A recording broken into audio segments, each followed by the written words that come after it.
Hi, WhisperStars out of Manitoba, Canada.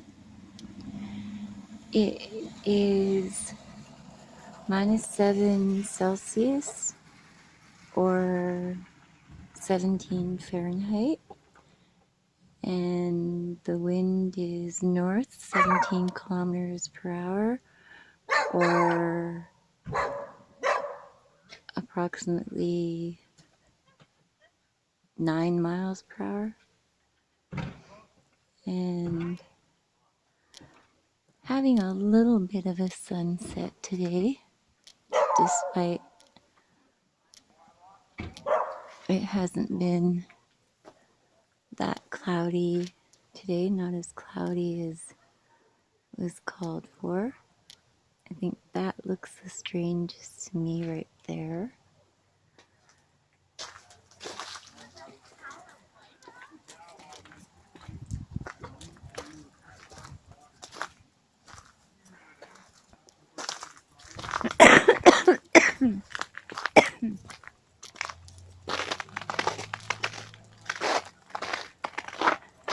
Now, this is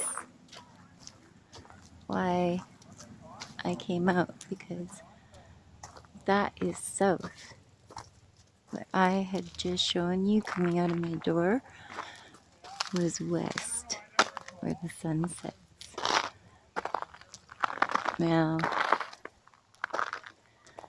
I don't agree with the flat earth theory, but I mean, like I look out my back windows, my front windows, and see all these changes all the time. And yeah, all that back there, it's gonna be some heavy duty gardening for me.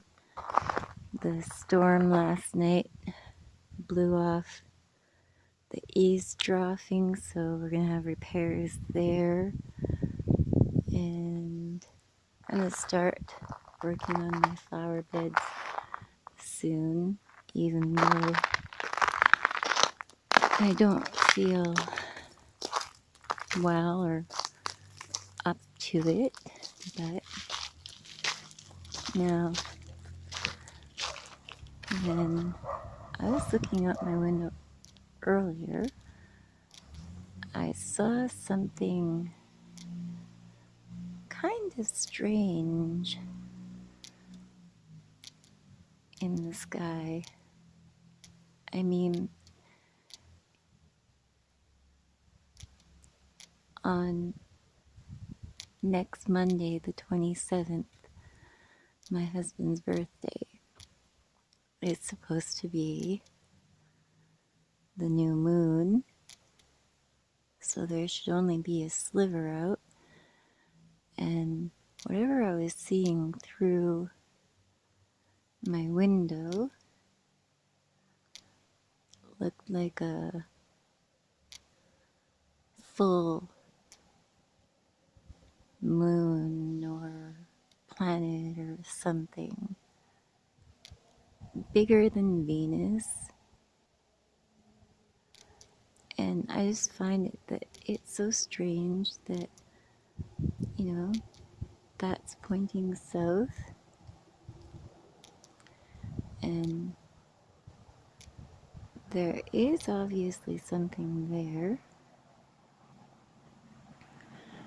And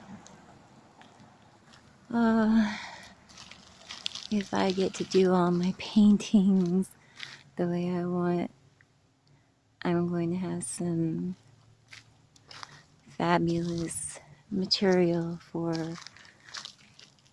the skies in my wildlife sceneries or my portraits.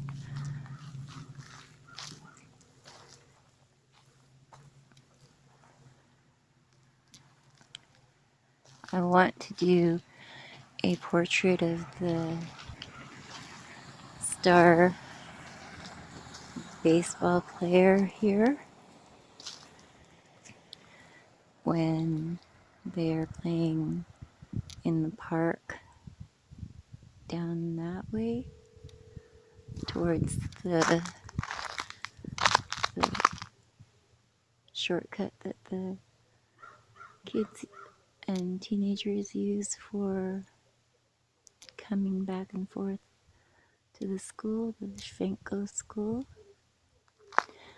Mr. Schwenko founded this town. He had been a famous baseball player, but his name was difficult to pronounce, so they decided to call the town Vita for vitality.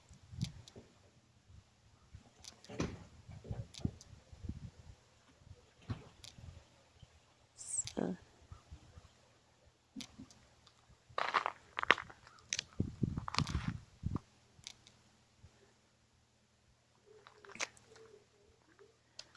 it's too cold for me to stay out and getting the entire sunset and whatnot, but it is. I started at 7 p.m. as well, so, but I mean, this is way too cold on the hands, and usually Venus can be seen somewhere around there, which is similar to the mid 1970s to the mid 1980s, before things seemed to turn back to normal. The only thing that I actually find really freaky are those moon photographs that I took. I mean, it looks like the moon has a smaller moon in front of it, but behind the larger moon, it looks like a shed or something, and behind that shed it looks like a saucer of some kind, the typical saucer.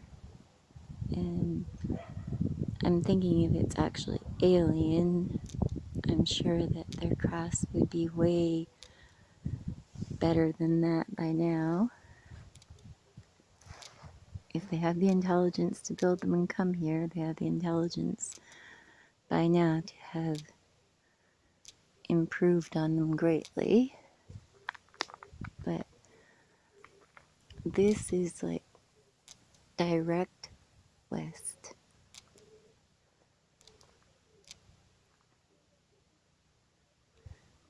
And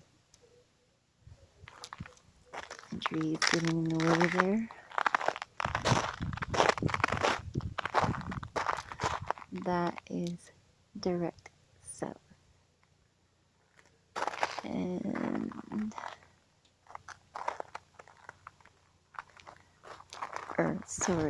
that is direct north, and this is direct south, so it's like it's all around.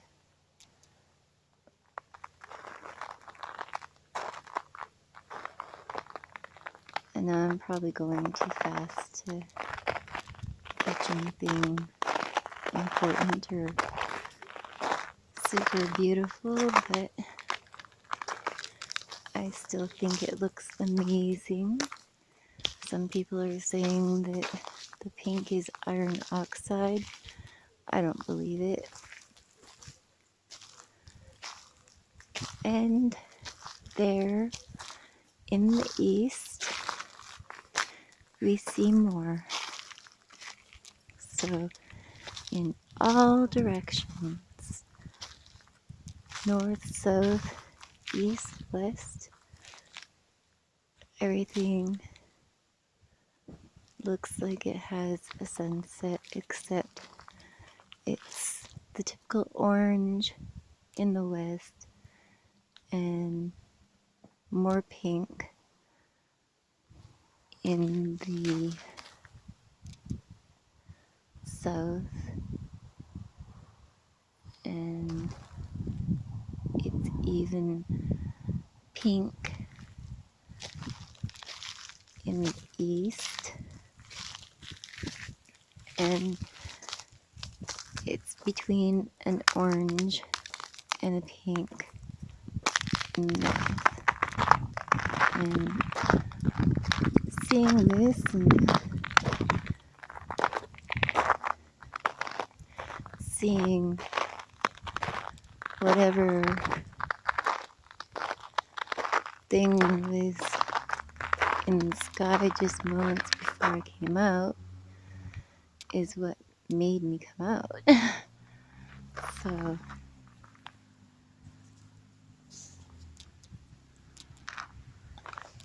yeah, getting kind of cold. Didn't put on any mitts, and I already have somewhat of a cold.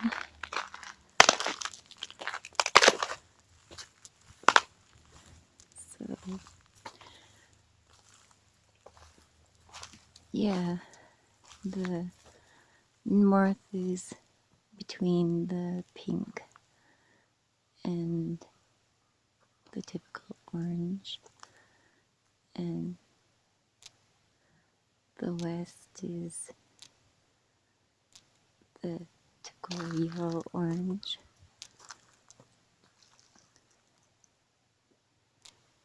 South is pink. So pink in the north and the south, a mix of orange and pink in the east, and the typical orangey yellow in the east, and the pink in the east, the pink in the south, the orangey pink in the north, and the orangey yellow in the east. Oh man, okay. Orangey yellow in the east,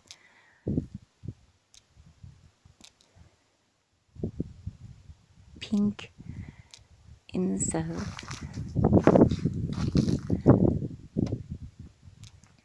pink in the west,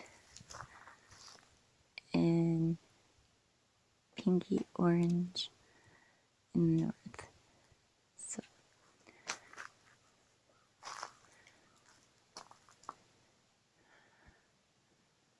but yay. I watched a fabulous video about the world being round and the proof, and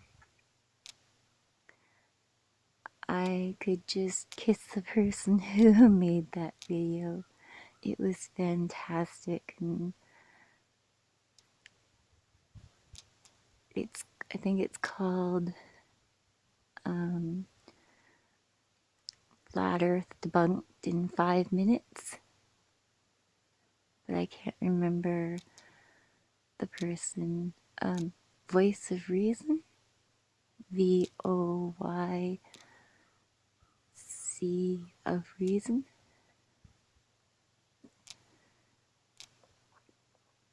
But anyone who doubts that the world is round or spherical really needs to watch that video, along with a few others that have thumbnails beside it. It's very, very enlightening. And as I was saying, all this stuff, same stuff, was going on in the mid 1970s to the mid 1980s, and it's pretty much all the same stuff, except there were not these digital cameras or recorders or androids with cameras and recorders or anything like that. There was a new instant Polaroid, or your 35 milliliter, basically, for recording or taking pictures, which I used to do, and found it much easier to work with than digital, especially for settings of all kinds. But, well,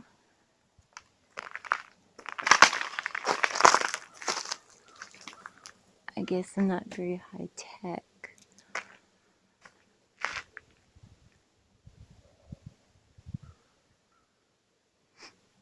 I used to have my own dark room, and I preferred it that way, but it wasn't so easy to spread the word around about everything that was happening or that was seen. A lot of things occurred that never made it into the media, unless you want to count the National Enquirer. I don't think anyone wants to do that, but at least, they reported something. And looking all over the internet, I only found one photo of the things that happened during that time, of a asteroid or a meteorite, big round ball of fire with a sparky tail behind it that looked like it was gonna hit us. And just when we all thought it was gonna hit us, because like the whole town came out, it didn't. It curved. And yes, there is one photo of that on the internet for that year, 1978. But Venus was at its closest point to the Earth at that time. And I think I'm missing those birds, but a lot of them are the wild turkeys still. But it's kind of strange. Last night I dreamt I was teaching a classroom and we got interrupted by a whole bunch of black-colored, fairly large birds. It was a very strange dream. But I tend to have strange dreams like that. Like, long ago I dreamt that Italy was going to sink. It hasn't happened, but it seemed or felt like a prophetic dream. And who knows, it could have been. And someone is actually outside barbecuing right now. It smells really good. But I have to get back in and finish up the roast chicken for my husband. He had a hard day and he's tired and hungry at this point. So, as always, WhisperStars by Manitoba, Canada. Blessings, love, and peace to everyone. Joys. And take care of each other, and ciao for now. Thank you.